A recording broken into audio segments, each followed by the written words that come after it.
Crack talk. Let's see if we can help Tim. Tim wrote in asking us, I'm looking at Skype as a cheap replacement for my Comcast provided digital phone service. I have cell phone coverage, so I'm not worried about 911 issues. I have looked at the USB adapters that connect your cordless phone to Skype running on your PC, but can't find any that support Windows 7. I also have a couple of iTouches that I have Skype installed on and would like to use them as Wi-Fi connected, but the volume is very low. Any ideas on using Skype as a home phone replacement you can share? Thanks, Timothy. Oh my goodness. So Skype's flat rates are really attractive. I mean, everybody knows about Skype. Skype's out there. People are comfortable with it. Normally it's P2C to PC. But yeah, you're talking about like $295 a month for unlimited US and Canada calling. Because like, Skype's free from a computer to a computer. But if you want to dial out to somebody with a landline. Want to dial a pizza. Dial a pizza. Call your mom. Not a whole lot of Skype action at the pizzeria. $3 a month for unlimited US and Canadian calling, $5.95 a month for unlimited calls to a single country if it's on Skype's list, or $13 a month for unlimited calls to landlines in 40 countries around the world. Not bad. Not bad at all. That's super cheap.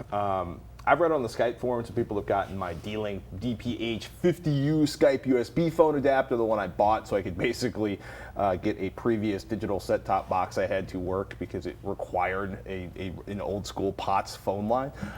People have gotten that to work with Windows 7, but given that it's end of life and they're basically selling out the stock in the channel, I don't expect any real updates from D-Link.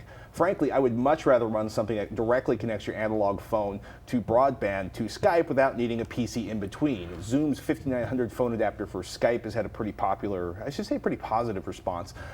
There have been issues with Skype 4 killing off speed dial from adapters, but you should still be able to dial #011 and dial your phone. You just have to remember to dial #0011 unless a firmware update changes that in the near future. You can also go with a SIP-based voice service. There's a ton of adapters out there for them because it's more of an open service, such as the Linksys PAP2T, which is another very popular direct-to-broadband adapter. What about just getting a Vonage line?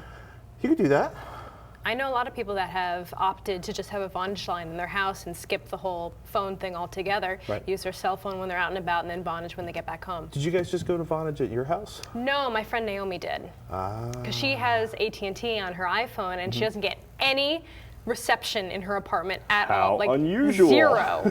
She lives in the middle of San Francisco, and I used to live with her, in fact, and we couldn't get any reception in the house at all. So she works from home now, and so she just decided to opt for the Vonage line because she didn't want to have to deal with getting a line installed at her house. There's also like the Magic Jack, Uma. There's a ton of products out there, and most of the response I've seen has been pretty popular. Uma's coming out with a whole bunch of new stuff at CES this year. I think they're coming out with a new setup. They replaced the old white box with a new black box. It looks pretty sexy, I have to admit, though. It looks a lot better than the old box. I can't call hardware sexy. It just creeps me out. Really? That's a sexy piece of hardware. I just start going, you and the hardware, y'all have a good night. Hardware can be sexy. That's all I'm saying. I'm not arguing with you. I'm sure some of you out there would agree with me. I'm sure a lot of people out there would agree with you. I just can't use Prude.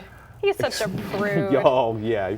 Tell you what, when we come back, when Veronica stops blushing after I proved to her that I'm not a prude, we're going to talk about, well, a whole bunch of good stuff like Western Digital's newest set-top box, which is pretty slick. And, you know, before we get to the commercial, I got to say, if you're curious about Uma, ask us. We'll do a review of it.